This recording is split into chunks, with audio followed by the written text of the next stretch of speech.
¿Qué fue antes? ¿El huevo o la gallina? ¿Tuvo principio el universo? Si es así, ¿qué había antes? ¿De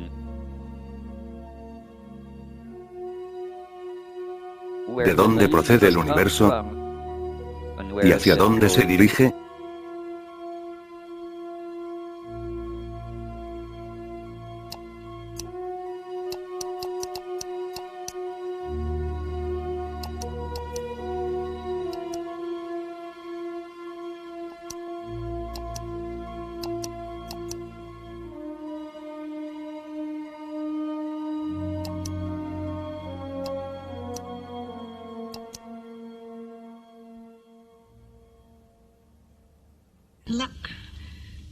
Suerte.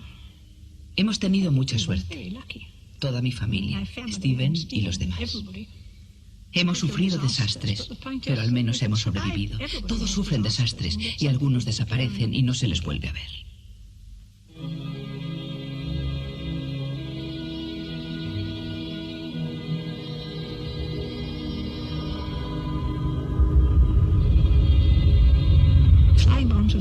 Las bombas incendiarias eran terribles. Se oía un zumbido y de repente se paraba. Cuando oías la explosión, sabías que no te había tocado a ti y seguías comiendo o lo que fuera. Pero una cayó muy cerca de nuestra casa y voló las ventanas y los cristales salieron como dardos contra la pared. Cuando iba a nacer Steven, decidimos que sería mejor que naciera en Oslo.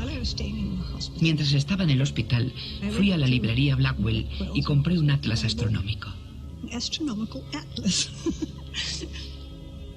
Una de mis cuñadas dijo que había hecho algo muy profético.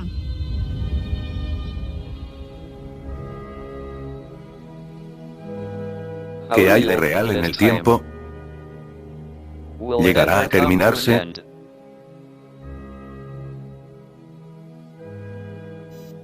¿En qué radica la diferencia entre pasado y futuro? ¿Por qué recordamos el pasado, pero no el futuro?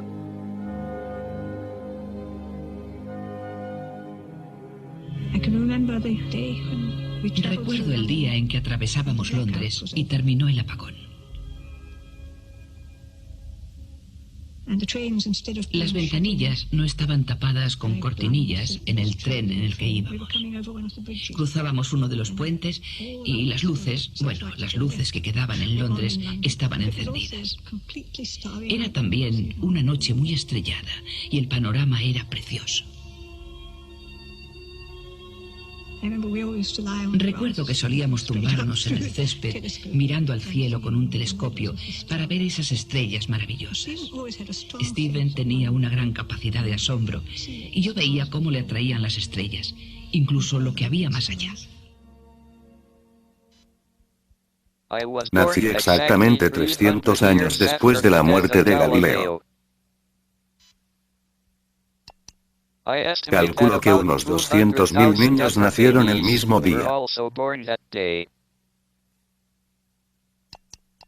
No sé si alguno se interesó después por la astronomía.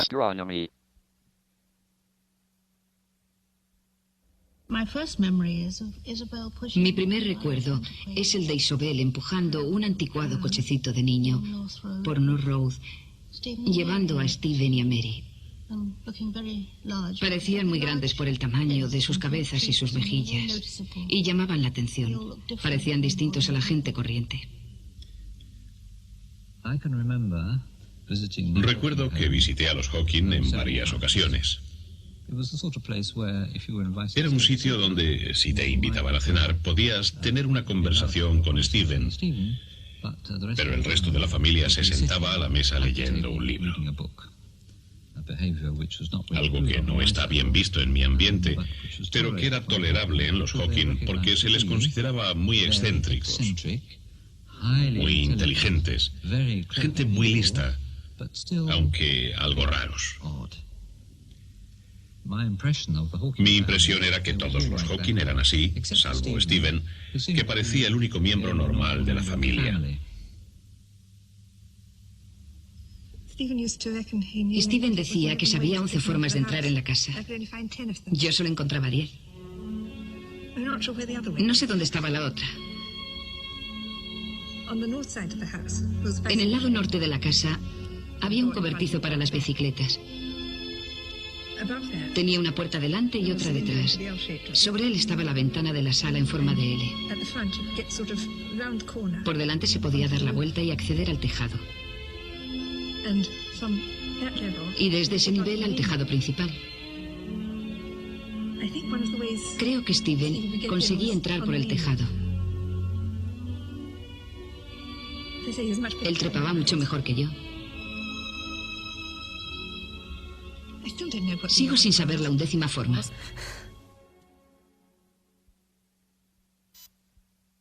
Antes del siglo XX, se pensaba que el universo había existido siempre, o se había creado en un momento del pasado, más o menos tal y como lo vemos hoy. La gente se consolaba, pensando que aunque se envejezca y se muere, el universo era eterno e inmutable. Dejé de jugar con Steven cuando cayó enfermo a los 12 años. Se tomaba los juegos demasiado en serio. Jugábamos al Monopoly. Y al principio añadió atajos intermedios para complicarlo más. Después el Monopoly se quedó pequeño. Y se pasó a un juego tremendo llamado Dinastía, que según me pareció, aunque no llegué a jugarlo, era eterno porque no se podía terminar. Parecía casi una vida alternativa. Duraba horas y horas y horas. Para mí era un juego terrible. No imaginaba que nadie se llegase a aficionar a él. Pero Steven tenía una mente muy complicada y pensé que, sobre todo, era esa complicación la que le atraía. En el instituto aprendí que la luz de las galaxias lejanas tendía al color rojo. Significaba que se alejaban de nosotros y que el universo se expandía. Yo no me lo creía. Un universo estático parecía mucho más natural. Podía haber existido y seguir existiendo para siempre.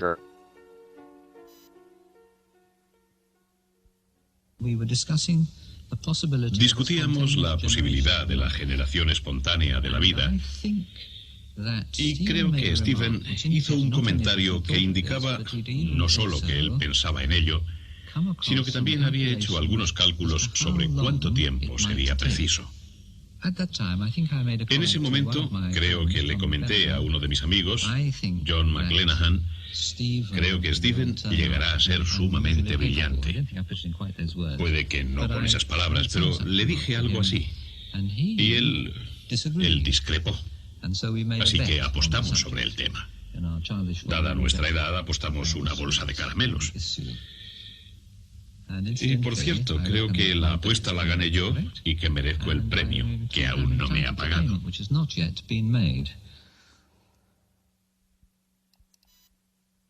La expansión del universo sugería la posibilidad de que hubo un principio en algún momento del pasado.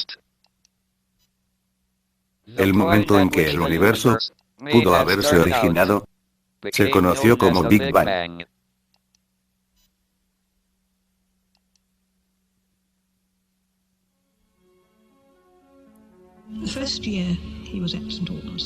El primer año que estuvo en la escuela de San Alban fue el antepenúltimo de su clase.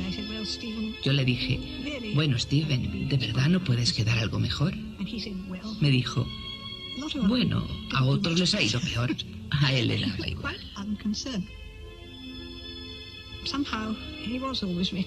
En cierto modo, reconocían que era muy brillante. Y de hecho, un año le dieron un premio en religión. No resultó sorprendente, porque su padre solía leerle historias de la Biblia desde que era muy pequeño, y se las sabía todas muy bien.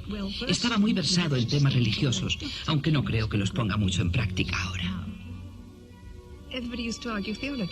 Todos solíamos discutir de teología.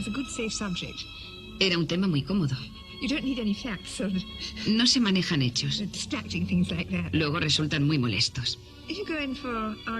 Puestos a discutir o a debatir, se puede discutir sobre todo. Incluso la teología y la existencia del propio Dios. Entonces alguien se aburre y habla de viajes espaciales o algo así. Se acaba la discusión. En un universo inmutable, podemos imaginar que Dios creó el universo en cualquier momento del pasado. Por otra parte, si el universo se expande, puede haber razones físicas por las que tuvo que haber un principio.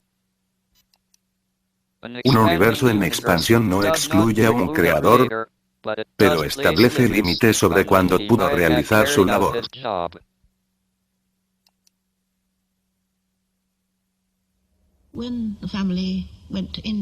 Cuando la familia se fue a la India, acordamos que Steven se quedaría con nosotros durante un año.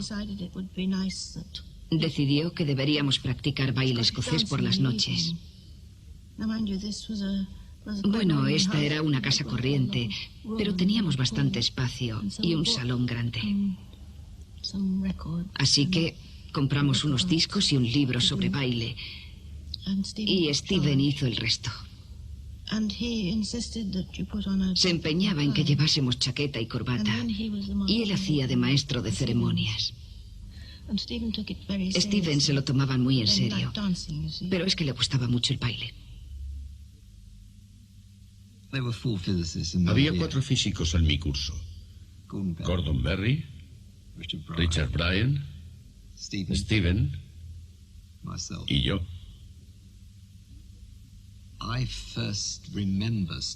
Lo primero que recuerdo de Steven fue la vez que Gordon y yo subimos a su habitación para verle.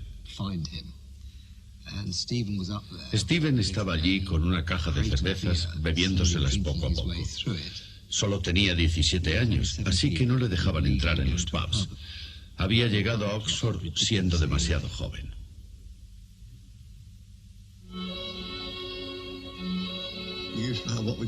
Teníamos una especie de red social. Organizábamos fiestas y cosas así para integrar, o más bien liar a los recién llegados para que se apuntasen al club de remo. Así le alistamos a él.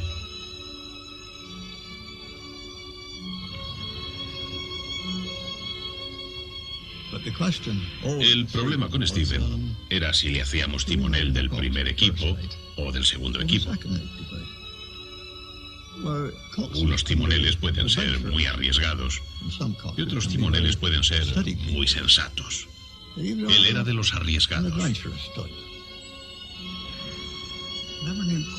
Nunca se sabía qué iba a hacer cuando iba con su equipo.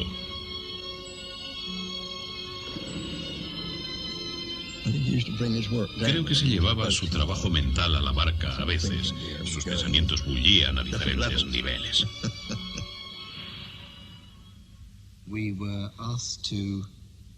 Nos dijeron que leyésemos un capítulo, el 10º, de un libro llamado Electricidad y Magnetismo, de Blinny y Blinny, una combinación insólita, un equipo de marido y mujer. Y al final del capítulo había 13 preguntas, todas ellas de matrícula de honor. Me di cuenta enseguida de que no sabía contestar a ninguna. Richard y yo trabajamos juntos durante una semana. Conseguimos responder a una pregunta y media y estábamos muy orgullosos.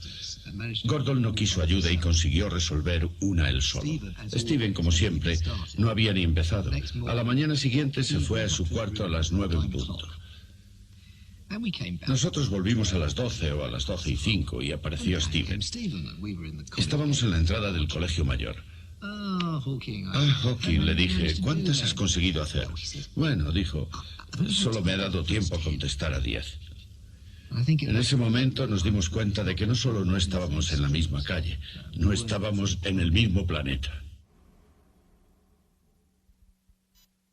Una vez calculé que trabajé unas 1000 horas en los 3 años que pasé en Oxford. Un promedio de 1 hora al día. No estoy orgulloso de mi falta de trabajo, solo describo mi actitud en ese momento. Como si nada mereciese la pena el esfuerzo.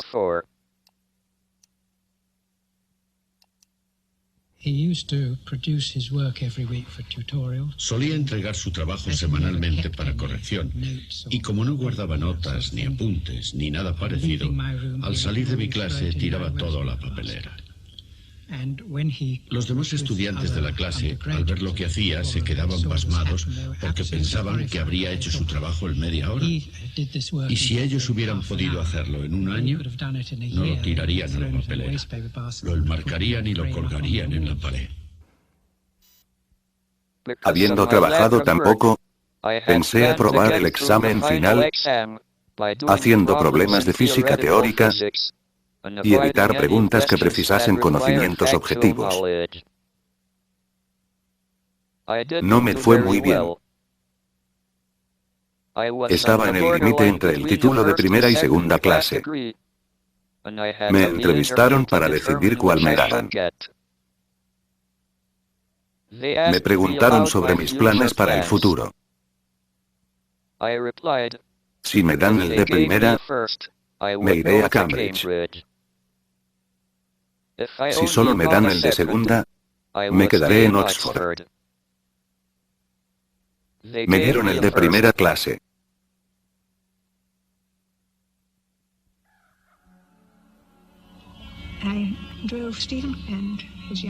Llevé a Stephen y a su hermano pequeño a Woburn Park y él se subió a un árbol. Se estaba probando a sí mismo. Yo no lo sabía. Consiguió subir al árbol y avanzar por una rama y después bajar. Creo que empezó a notar que sus manos eran menos ágiles que antes, pero no nos lo dijo. En la universidad hay escaleras cuadradas, sin esquinas, pero cuadradas. Al salir de una de las clases, Steve cayó por una de ellas, según bajaba, y rodó hasta llegar abajo. No sé si perdió el conocimiento, pero sí perdió la memoria. Le llevamos a una de las habitaciones. La primera pregunta fue, ¿quién soy? Y le dijimos, Steve Hawking. Y después enseguida volvió a preguntar quién era. Steve Hawking. Pasados unos minutos él recordaba que era Steve Hawking. Después le preguntamos si recordaba haber ido el domingo a tomar algo al bar. O si recordaba haber hecho de timonel el lunes. Su memoria volvió gradualmente hasta que recordó los hechos del día anterior. Después la hora anterior y después, pasadas 2 horas, recordaba todo. La cuestión era si había perdido capacidad mental. Entonces Steve decidió someterse al test de Mensa. Le dijimos, seguro que pasas ese test. Pero salió encantado de haberlo pasado, totalmente encantado.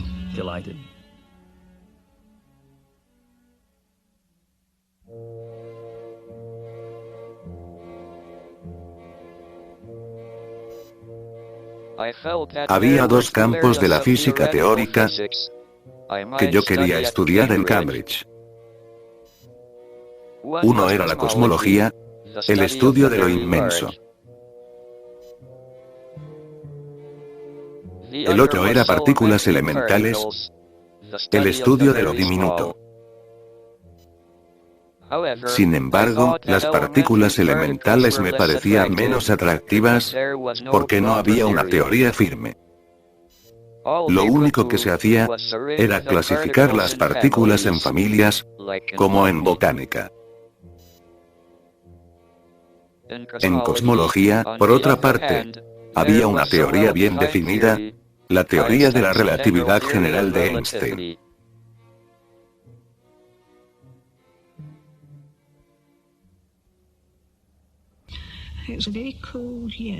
Fue un año muy frío.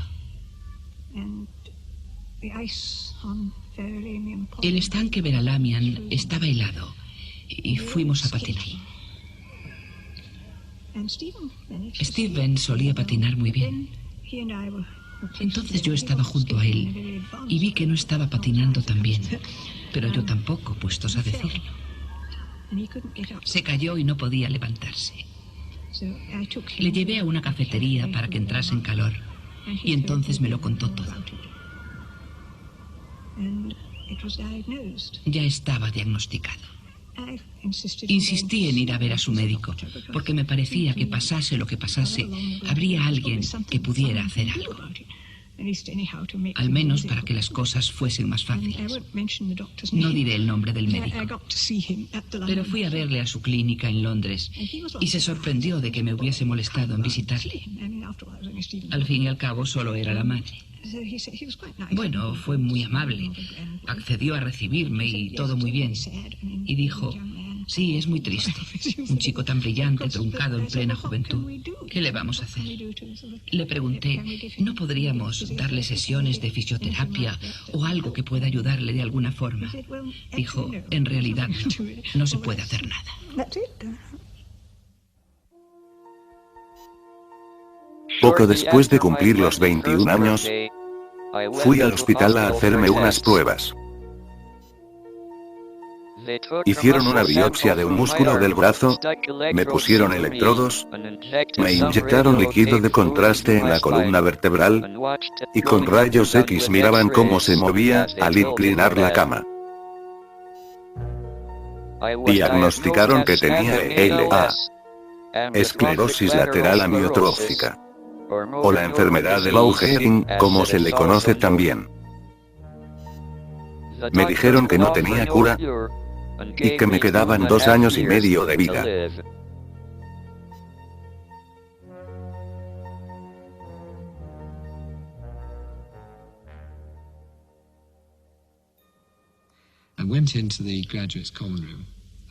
Fui a la sala de los licenciados buscando a alguien con quien comer. No había nadie con quien me apeteciese comer. Y de repente apareció Steven. No sé qué estaba haciendo él en Oxford. Se me ha olvidado. Así que Steven me invitó a unas bebidas y fue por ellas. Las trajo y las puso en la mesa. Al dejar su jarra de cerveza, la derramó. Yo le dije en broma, pero hombre, ¿bebido ya a estas horas? Entonces me dijo que había estado 3 semanas en Addenbrooke's y le habían hecho unas pruebas. Habían descubierto lo que le pasaba. Me dijo sin ningún rodeo que gradualmente perdería el control sobre su cuerpo.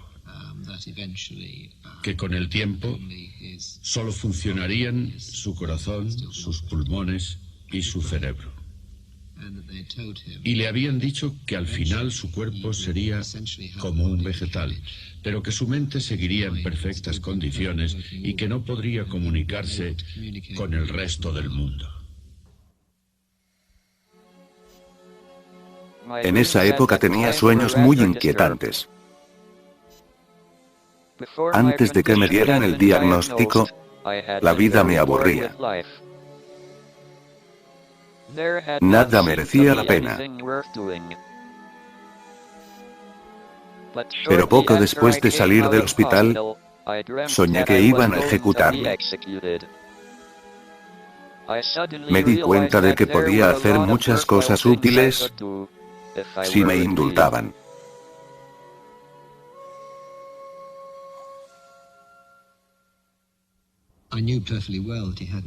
Sabía perfectamente que no tenía esperanza.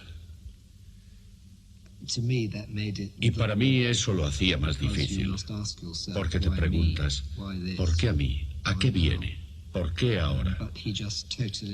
Pero él había aceptado totalmente que eso era lo que le iba a pasar. Y yo creo que en ese momento empezó a trabajar.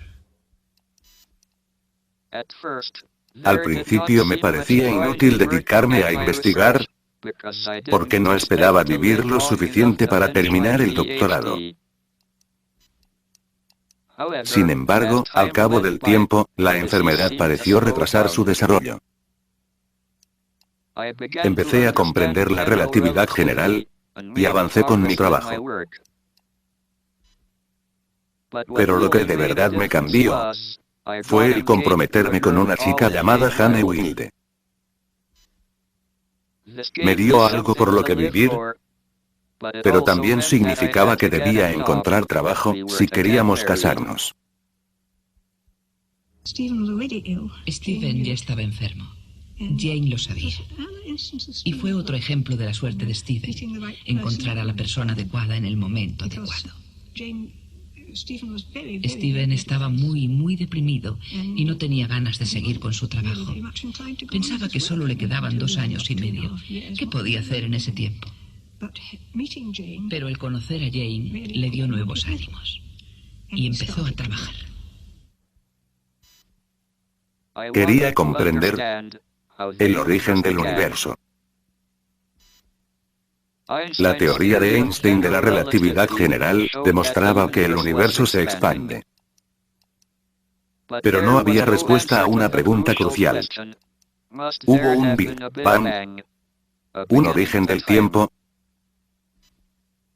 Entonces, en mi tercer año en Cambridge, Roger Penrose realizó su descubrimiento sobre la muerte de las estrellas. Recuerdo que hablaba con mi amigo Ivor Robinson. Era una conversación muy animada y entonces tuvimos que cruzar una calle. Mientras cruzábamos, claro, dejamos de hablar. Y cuando llegamos al otro lado, evidentemente algo se me ocurrió mientras cruzaba, pero al reanudar la conversación se borró del todo de mi mente. Y ya después, cuando mi amigo se había ido, tuve una rara sensación de euforia. Me sentía fenomenal. Y como no me imaginaba por qué me sentía así, repasé el día pensando qué podría causar un sentimiento de ese tipo. Y poco a poco desenterré la idea que se me ocurrió mientras cruzaba. Penrose anunció su conclusión de que cuando las estrellas entran en fase de destrucción, se hacen puntuales siempre que se cumplan unas condiciones que todos considerarían razonables. Y recuerdo que Stephen Hawking, que llevaba casi 3 años como estudiante e investigador, dijo: «¿Qué resultados tan interesantes? ¿Será posible adaptarlos a la comprensión del origen del universo?». Y lo que él pensaba era que si mentalmente se invertía el sentido del tiempo, se podía considerar el universo en expansión como un sistema degenerativo, como una gigantesca estrella en fase de destrucción. Roger Penrose demostró que una estrella moribunda que se desploma bajo su propia gravedad llega a convertirse en una singularidad, un punto de densidad infinita y tamaño cero. Me di cuenta de que invirtiendo el sentido del tiempo, convirtiendo la contracción en expansión, podía probar que el universo tuvo un principio. Pero mi prueba, basada en la teoría de la relatividad general, demostraba también que no podemos comprender cómo se originó el universo, porque demostraba que todas las teorías científicas, incluyendo la de la relatividad general, se vienen abajo en el origen del universo.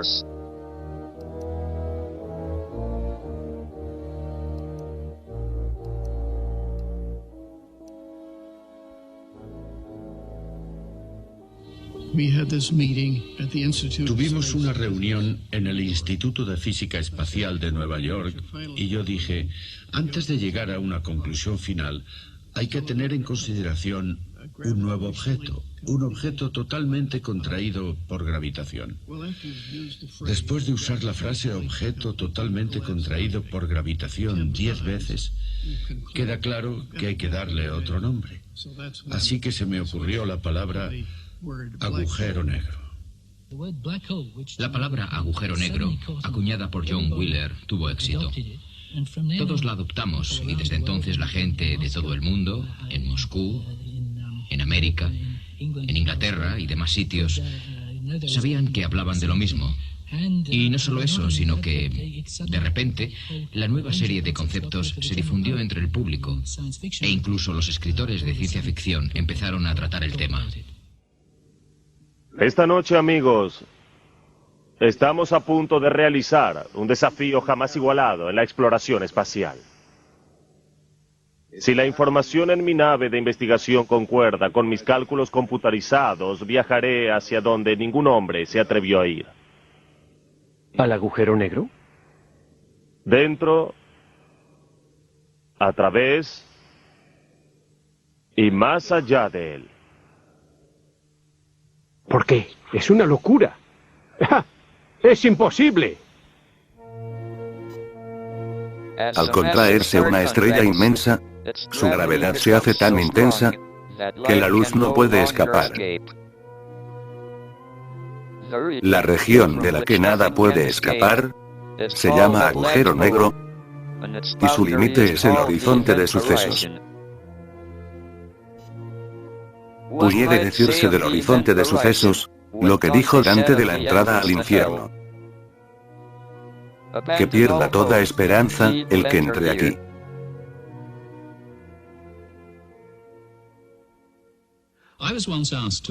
Una vez me pidieron que hiciese de jurado de un ensayo cuyo tema era cómo atravesar un agujero negro y sobrevivir. En fin, mi problema era que no sabía cómo otorgar el premio, porque si decía, bueno, este ensayo parece bueno, la única forma de demostrar que era cierto era hacerlo, seguir el experimento, entrar ahí. Pero una vez dentro, claro está, acompañado por la persona que escribe el ensayo, la cuestión sería, ¿cómo se lo cuentas al mundo? ¿Te llevas contigo el premio que vas a entregar? ¿Y qué hacen con él cuando estén ahí dentro? Créanme, esperé durante mucho tiempo por alguien como usted para registrar este momento. Gracias, doctor. Entonces estoy preparado. Preparado para embarcarme en el más importante viaje del hombre. Y el más arriesgado. El riesgo no es nada comparado con la posibilidad de hallar la gran verdad de lo desconocido. Allí, las estimadas leyes de la naturaleza no se aplican. Desaparecen. ¿Y la vida? La vida. Vida eterna.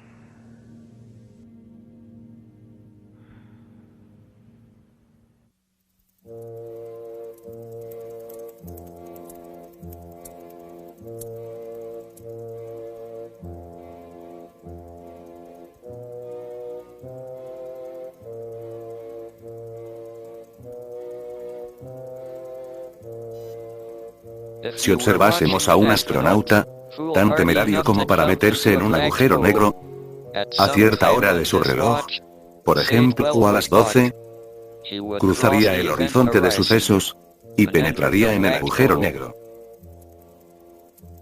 Pero por mucho que esperásemos, no veríamos dar las 12 al reloj del astronauta.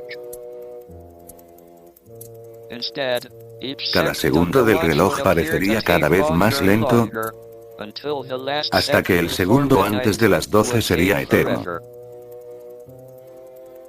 Así, al saltar a un agujero negro, uno sabe que su imagen durará para siempre. Pero la figura se desvanecería rápidamente y se haría tan tenue que nadie la vería.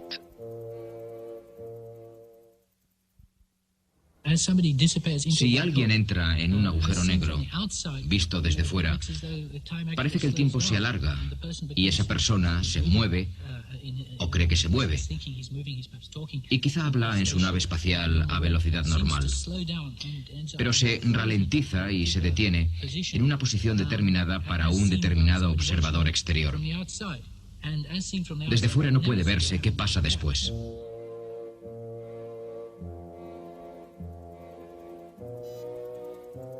El astronauta no notaría nada especial cuando su reloj diese las 12 y cruzase el horizonte de sucesos, introduciéndose en el agujero negro,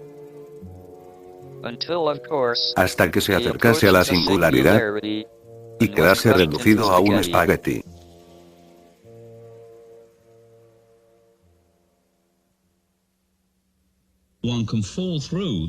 Se puede atravesar el horizonte de sucesos sin sentir nada, sin darse cuenta. Después de estar cayendo durante una semana se empieza a pasar apuros. Uno se alarga cada vez más y se queda más delgado. Y claro, se siente algo estrujado. Hasta que se es muy largo y delgado y desagradable. Después de 2 semanas se llega al centro, muerto, por supuesto. Antes de perder de vista el mundo exterior, verías pasar cosas y las verías a gran velocidad, como si fueran fuegos artificiales. Lo frustrante sería que, aunque podrías ver lo que va a pasar en el futuro, iría tan deprisa desde el punto de vista científico que no tendrías tiempo de analizarlo. No se podría asimilar. Al final todo sería tan rápido y tan explosivo que tú mismo quedarías destruido por la explosión. Y eso sería tu fin, pero sería una forma muy excitante de morir. Sería la forma que yo elegiría si pudiera. En la historia del universo, muchas estrellas habrán agotado su combustible nuclear y se habrán destruido. La cantidad de agujeros negros puede ser mayor que las estrellas visibles. Unos 100.000 millones solo en nuestra galaxia. Además, existen pruebas de que hay un gran agujero negro en el centro de nuestra galaxia.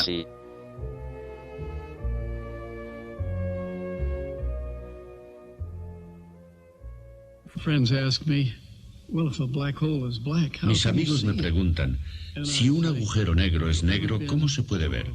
Yo les digo, ¿has estado alguna vez en un baile? ¿No has visto a los jóvenes vestidos de negro, de smoking, y a las chicas con sus vestidos blancos dando vueltas, abrazados por parejas y a media luz? Solo se ve a las chicas. Pues la chica es la estrella común y el chico el agujero negro. No se ve el agujero negro como no se ve al chico, pero la chica dando vueltas indica claramente que debe haber algo ahí que la mantiene en órbita. Una noche, poco después de nacer mi hija Lucy, empecé a pensar en agujeros negros al meterme en la cama. Debido a mi invalidez, la operación es muy lenta, así que tenía mucho tiempo. De repente comprendí que el área del horizonte de sucesos debe aumentar con el tiempo. El aumento del área del horizonte de sucesos recordaba a una cantidad denominada entropía que mide el grado de desorden de un sistema. Se sabe por experiencia que el desorden aumenta con el tiempo si no hay intervención exterior. Jacob Bekenstein entró un día en mi despacho. Jacob, le dije, siempre me preocupa que al poner una taza fría junto a una caliente he aumentado, al transmitir el calor de la una a la otra, la cantidad de desorden del universo. Pero Jacob, si encuentro un agujero negro y lanzo ambas tazas dentro de él, habré ocultado las pruebas de mi delito, ¿no? Bekenstein es un hombre muy íntegro y se preocupó. Y volvió después para decirme, no has ocultado las pruebas de tu delito. El agujero negro registra lo que has hecho. Stephen Hawking leyó el artículo en el que Bekenstein anunciaba esta conclusión. Pensó que era absurdo y decidió demostrar que estaba equivocado. Mis descubrimientos llevaron a Jacob Bekenstein a proponer que el área del horizonte de sucesos era en realidad la entropía del agujero negro. Pero había un error fatal en la idea de Bekenstein. Si los agujeros negros tienen entropía, deberían tener temperatura. Y si tienen temperatura, deberían emitir radiación. Pero ¿cómo pueden emitir radiación si nada puede salir de un agujero negro?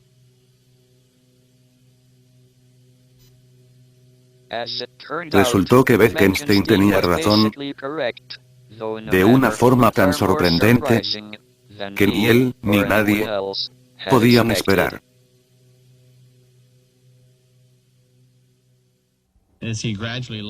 Conforme fue perdiendo el uso de sus manos, tuvo que empezar a desarrollar, a elegir proyectos de investigación que pudieran ser abordados y resueltos mediante argumentos geométricos que pudiera representar mentalmente.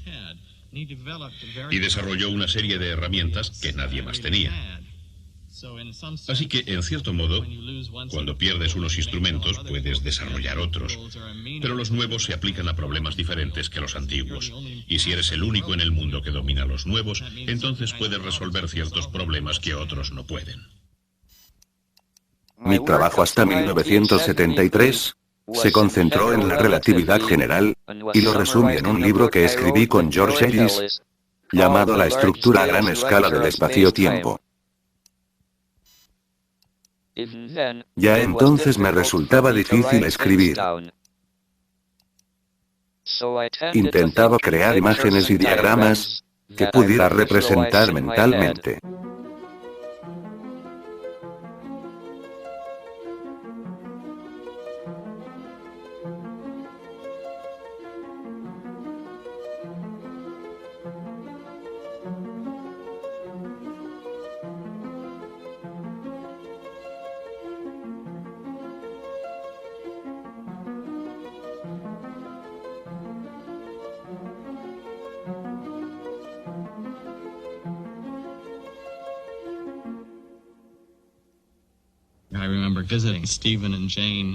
Recuerdo mi visita a Stephen y Jane en Cambridge.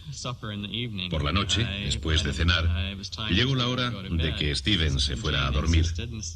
Jane insistió y Stephen se resignó. Eso debía pasar siempre. Stephen empezó a subir. No recuerdo si había uno o dos tramos de escalera y en esos momentos él ya no podía andar. Para poder subir se agarraba a los soportes de la barandilla y tiraba con la fuerza. Subía con la fuerza de sus propios brazos. Conseguía arrastrarse desde el primero al segundo piso con un arduo y prolongado esfuerzo. Jane me explicó que era una parte importante de su terapia para mantener su coordinación y su fuerza el mayor tiempo posible. Al principio era angustioso contemplar lo que parecía ser la agonía de subir las escaleras, hasta que comprendí que era solo parte de su vida, subir así las escaleras. La relatividad general se considera una teoría clásica. Predice una trayectoria simple y definida para cada partícula. Pero según la mecánica cuántica, hay un elemento de probabilidad e incertidumbre. Una partícula no tiene una trayectoria simple en el espacio y el tiempo. Hay un principio de incertidumbre según el cual la posición y la velocidad exactas de las partículas no pueden saberse.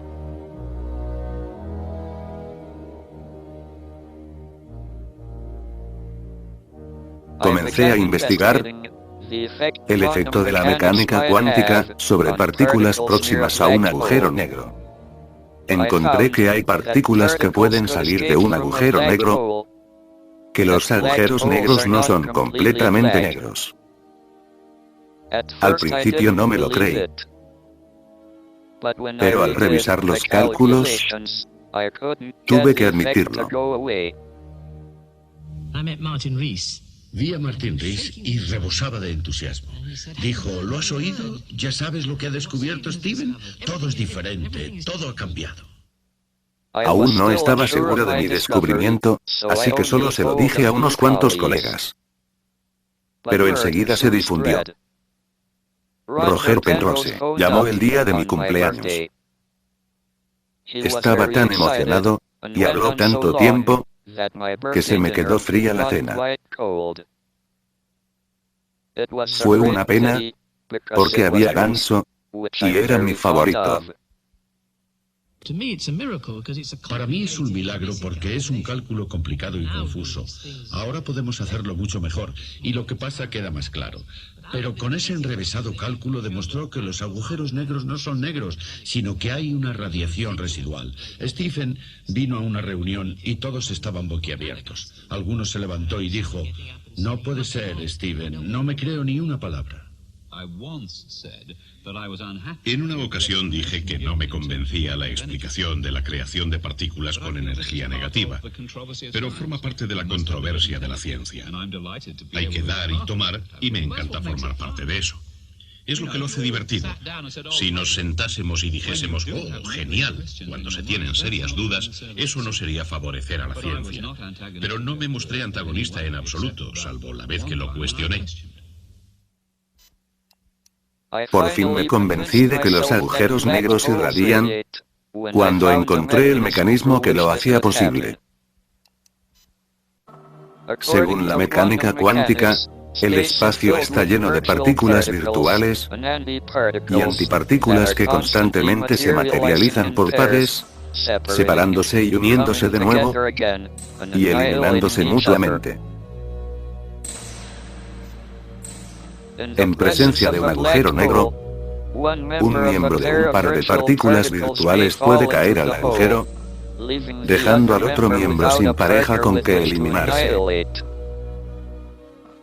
La partícula suelta actúa como radiación emitida por el agujero negro. Por lo tanto, los agujeros negros no son eternos. Se evaporan cada vez más deprisa hasta que desaparecen en una explosión gigantesca. La mecánica cuántica permite que partículas y radiación escapen de la prisión definitiva, el agujero negro. Einstein nunca aceptó la mecánica cuántica por su componente de probabilidad e incertidumbre.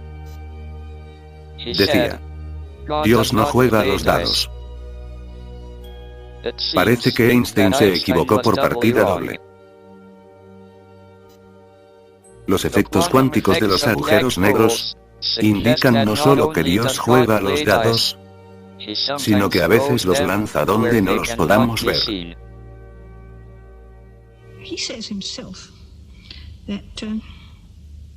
Él mismo dice que no habría llegado a ser lo que es de no haber caído enfermo. Y creo que eso es muy posible, porque como dijo Johnson, saber que te van a ahorcar por la mañana hace que te concentres mucho. Y él se ha concentrado en esto de un modo que no habría hecho, porque siempre se interesó por muchas cosas de la vida. Y no sé si se hubiese dedicado tan intensamente si hubiese podido seguir como antes. En cierto modo, no creo que sea una suerte tener una enfermedad así, pero es menos malo para él de lo que sería para otros, ¿entiende? Porque tiene mucha vida interior. Cuando vivía con la familia Hawking, solía levantarme a eso de las 7:15 o 7:30. Me duchaba, leía la Biblia, rezaba y bajaba a las 8:15 a levantar a Stephen. Luego en el desayuno le contaba lo que había leído en la Biblia, esperando que llegase a tener alguna influencia.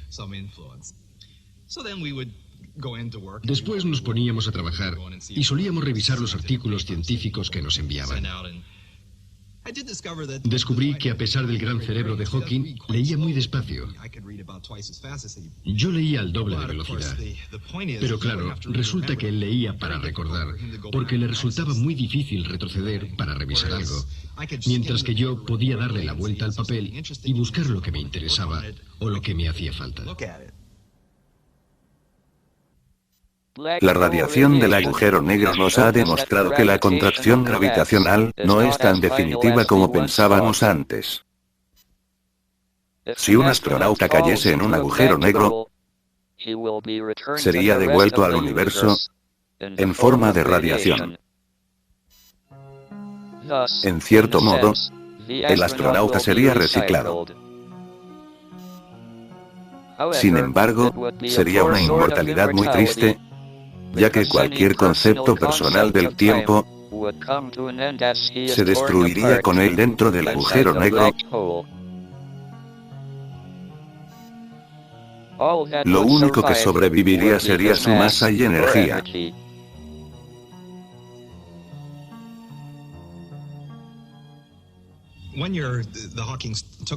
Un año los Hawking me llevaron a una casa de campo en Gales junto al río Wye.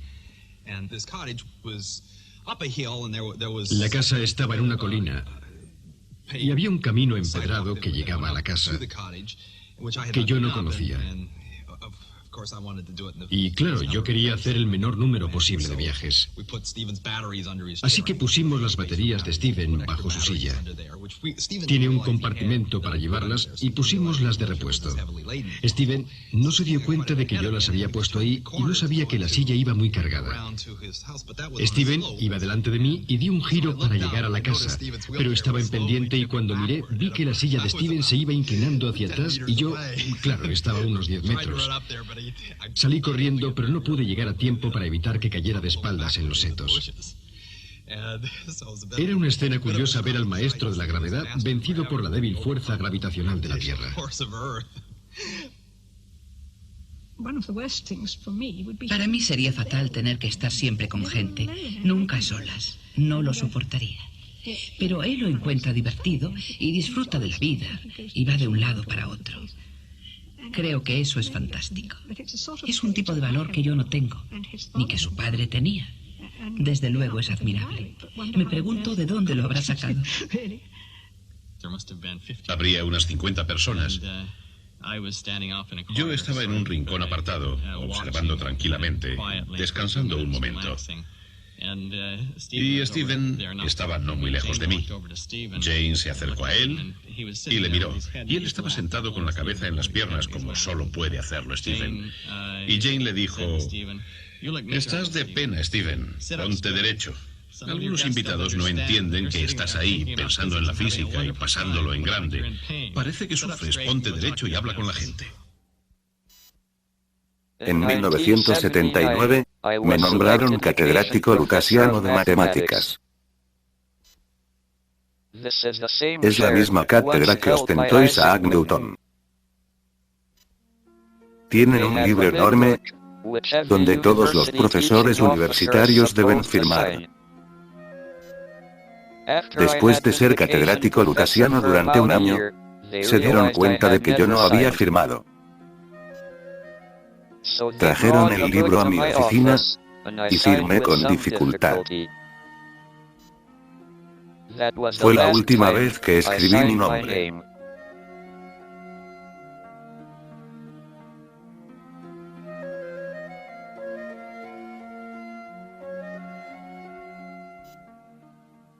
Mi interés por el origen y destino del universo se reavivó cuando asistí a una conferencia sobre cosmología en el Vaticano.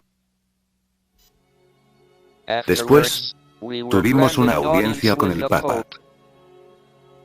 Nos dijo que estaba muy bien estudiar la evolución del universo tras el Big Bang, pero sin indagar en el propio Big Bang, porque era el momento de la creación, y, por lo tanto, obra de Dios. Me alegré de que no supiera el tema de la conferencia que yo acababa de dar. La posibilidad de que el universo no tuviera principio, que no existiese el momento de la creación.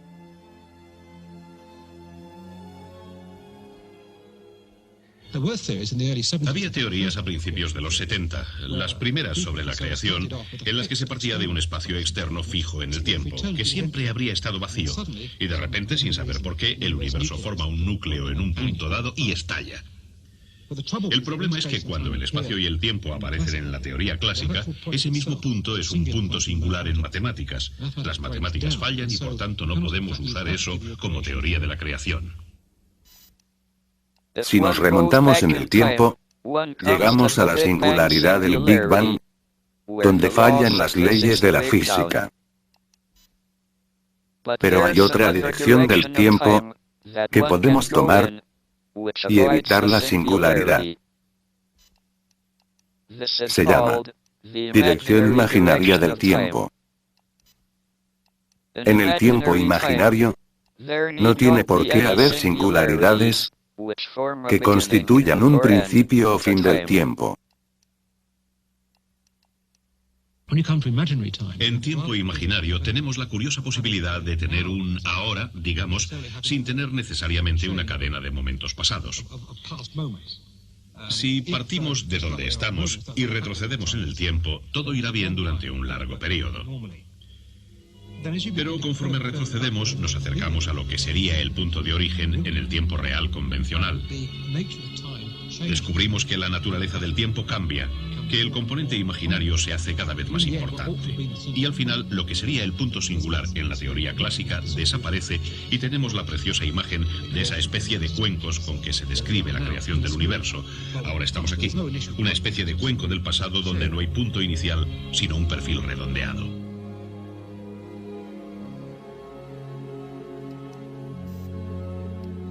Si el universo tuvo un origen, podemos suponer que hubo un creador. Pero si el universo es independiente, sin límite ni margen, no podría ser creado ni destruido. Simplemente sería. ¿Dónde habría sitio entonces para el creador?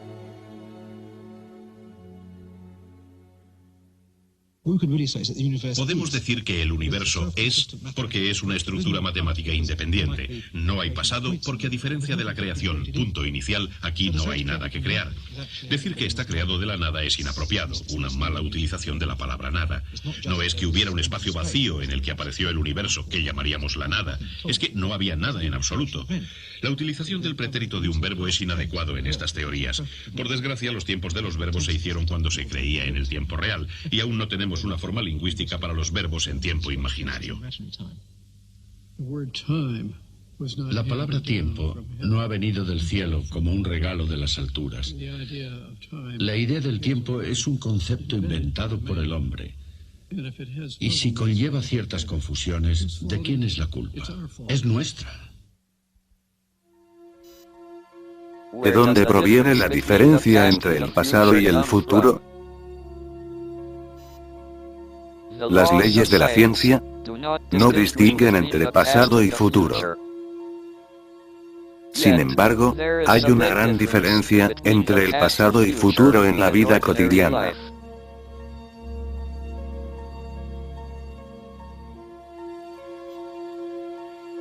Una taza puede caer desde una mesa y hacerse añicos en el suelo. Pero lo que usted nunca verá es la taza recomponerse y volver hacia la mesa. El aumento del desorden o entropía es lo que distingue el pasado del futuro, dando una dirección al tiempo.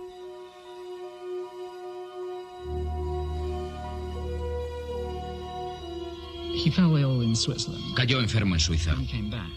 Al volver le pusieron un respirador. Al ponerte un respirador te meten un tubo por la garganta y no puedes hablar. Durante ese periodo, que sería un par de meses, pasé probablemente una de cada 3 noches en el hospital. Porque mientras estuvo internado, no podía comunicarse con las enfermeras. Y no es que estuviese muy enfermo, sino que las enfermeras no podían entender lo que quería Steven. Si Steven estaba incómodo, no sabían por qué. Antes de contraer neumonía, mi habla era cada vez peor, y solo unos cuantos que me conocían bien podían entenderme. Pero al menos podía comunicarme. Escribí artículos científicos mediante una secretaria e impartí seminarios mediante un intérprete. Entonces, una traqueotomía acabó por completo con mi capacidad de hablar.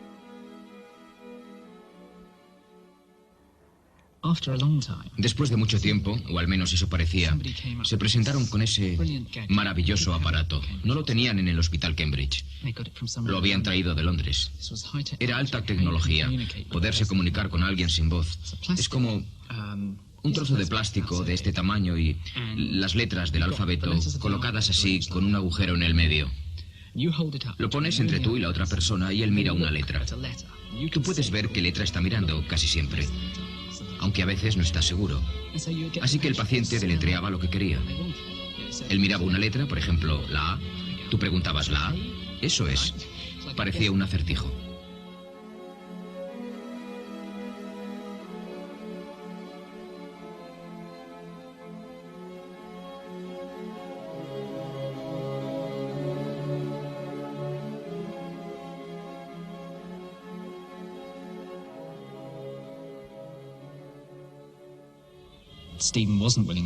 Steven se negaba a aceptar que no podría volver a hablar y consideraba una rendición adoptar un sistema que no fuese el habla.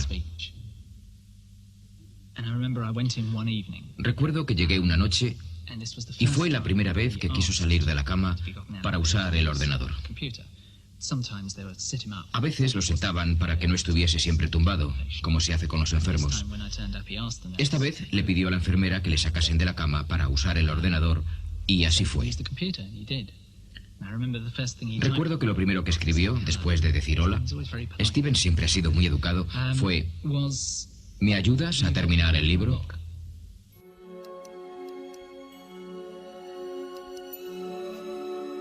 Un experto en ordenadores en California se enteró de mi problema y me envió un programa llamado Ecualizador.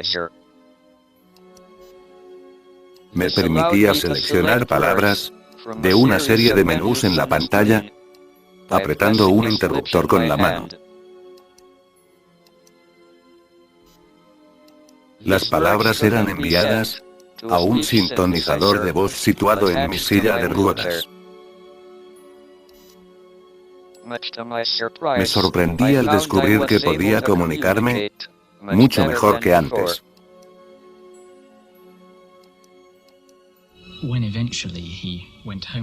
Cuando por fin salió del hospital, seguía necesitando asistencia constante. Y todos decían: ¿cómo va a ir a trabajar? ¿Va a ir seguido de una cohorte de enfermeras a la oficina? Y así lo hizo. En un principio hablaron de que trabajase en casa, pero a él no le gustaba. Y tras un periodo de recuperación en casa, decidió volver a la oficina. Cubría la distancia entre su casa y la oficina, que será 1 kilómetro o así, en su silla con una enfermera detrás. En esos momentos llevaba una bolsa y una sonda nasal. Iba a la oficina, trabajaba y volvía a casa. Me preguntaba qué pasaría cuando el universo dejase de expandirse y empezase a contraerse. ¿Se recompondrían de nuevo las tachas? ¿Se elevarían desde el suelo y volverían de nuevo a la mesa? ¿Recordaríamos las cotizaciones del día siguiente para hacer una fortuna en la bolsa? Me parecía que el universo tendría que volver a un estado de orden al empezar a contraerse. Si resulta así, el tiempo se invertiría al iniciarse la contracción. Quienes presenciasen esa fase vivirían su vida al revés. Morirían antes de nacer. Rejuvenecerían al encogerse el universo. Con el tiempo volverían al seno materno.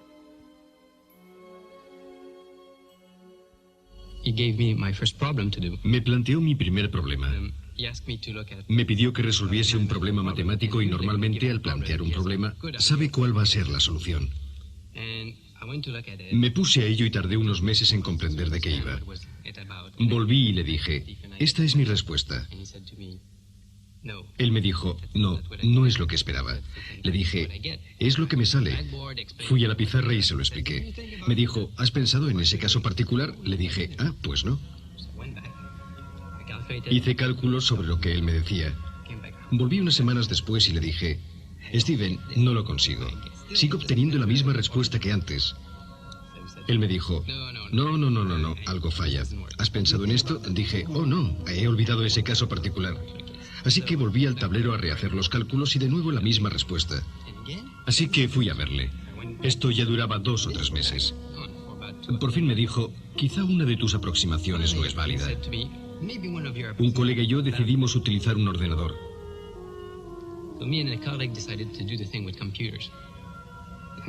Se tarda mucho tiempo en escribir los programas y en asegurarse de que son correctos. Obtuvimos la respuesta y seguía siendo lo que yo había dicho y no lo que decía Steven. Fuimos a verle y le dijimos, mira, lo mismo. Yo había cometido un error. Estaba utilizando un modelo demasiado simple del universo. El tiempo no retrocede al contraerse el universo. La gente seguirá envejeciendo y es inútil esperar a que el universo se contraiga para volver a la juventud.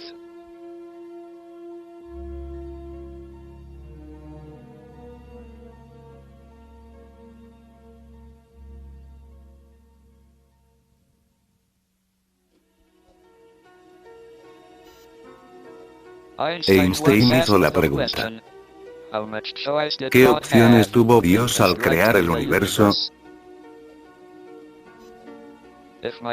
Si es cierto que el universo no tiene límites, no tuvo libertad para elegir el comienzo del universo. Solo habría podido decidir qué leyes rigen el universo. Sin embargo, esto no le daría gran capacidad de decisión. Debe haber una teoría unificada que permita la existencia de estructuras tan complicadas como los seres humanos, capaces de investigar las leyes del universo y preguntarse por la naturaleza de Dios.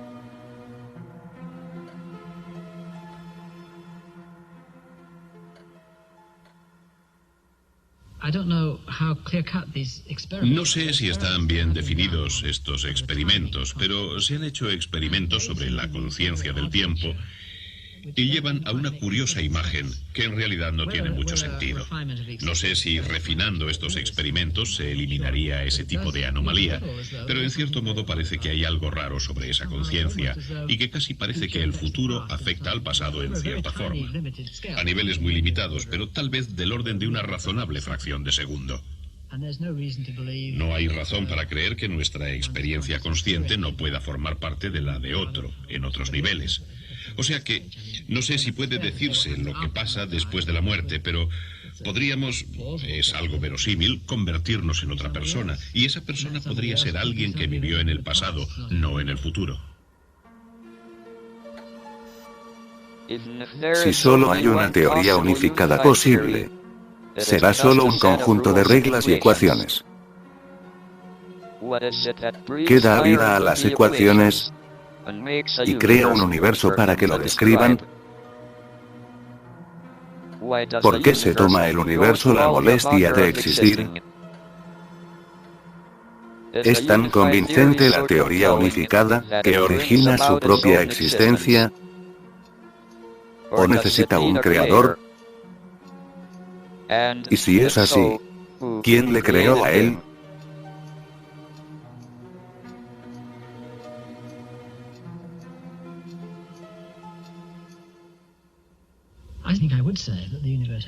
Para mí, el universo debe tener un propósito.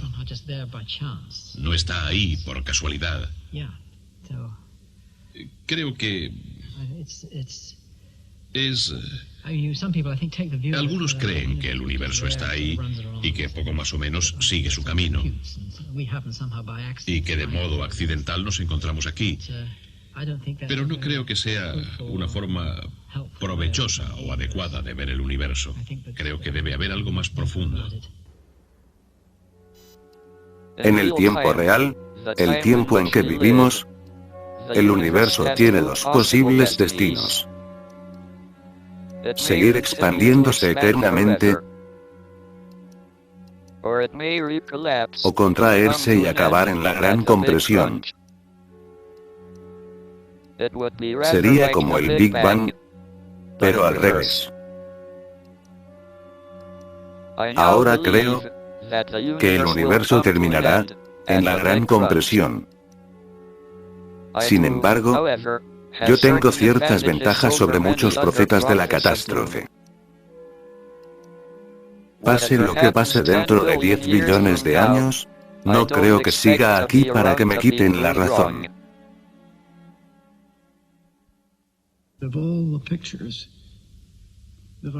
De todos los modelos que conozco, la cosmología más simple es aquella en la que el universo es cerrado, tiene una vida limitada y se destruye por el mismo procedimiento que un agujero negro. Si resulta que en realidad el universo tiene una vida limitada, ¿en qué se diferencia de la vida de cada uno de nosotros?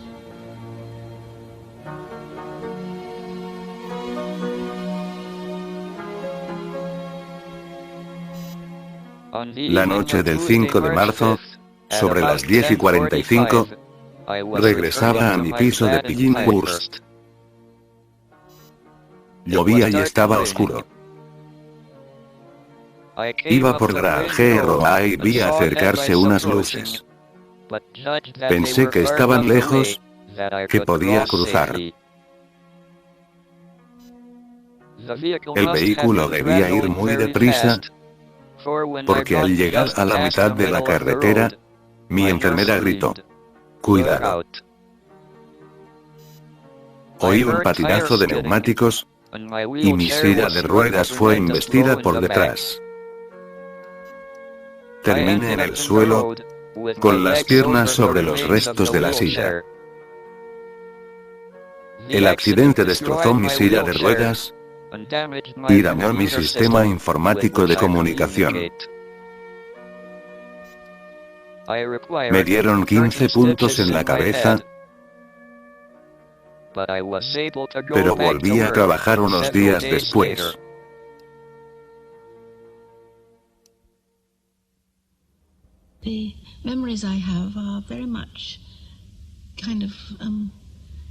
Los recuerdos que tengo son casi imágenes visuales de cómo era Steven. Veo a Steven en ciertas situaciones. Siempre estaba moviéndose. Siempre. No paraba quieto. Pasaba lo mismo con su cara y sus gestos, que utilizaba en gran medida, creo yo. Pero es solo un recuerdo. Encontré hace poco unas fotos que me recordaron cómo éramos todos. Steven se parecía bastante a cómo es ahora, si uno se lo imagina así.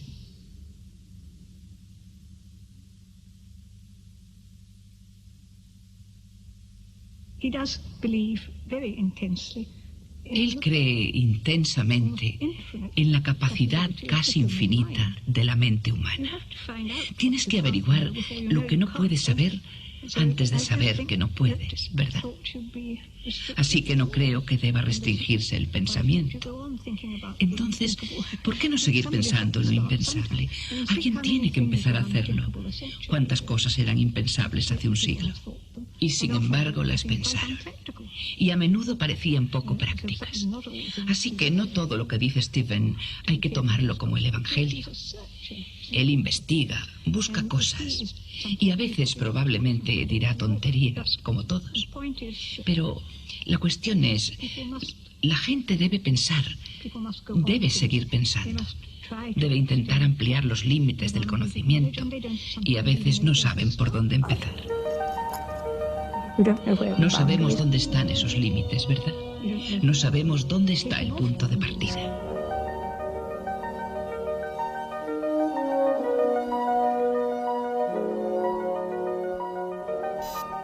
Si encontramos una teoría completa del universo, debería llegar a ser comprendida por todos, no solo por unos cuantos científicos.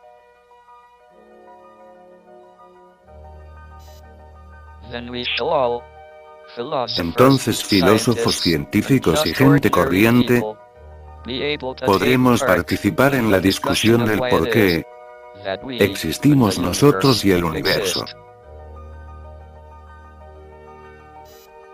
Si encontramos la respuesta, sería el mayor triunfo de la razón humana.